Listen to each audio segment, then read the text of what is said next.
नै जोङो दा टाउनाव थांबाय ओंखारलांलायबाय क'क्राझारनिफ्राय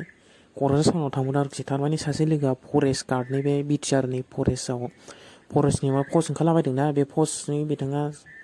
फर्म लायनानै थारमाने फर्मखौ लायनानै बेयाव जमा होनोसै थारमाने अफिसा बेयावसो जमा फैनांगौ नालाय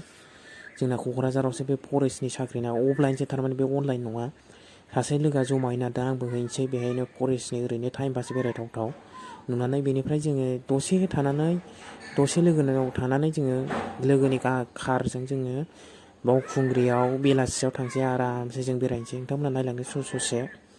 अननानै भिडिअखौ लाइक साबसक्राइब खालामना होदो नोंथांमोना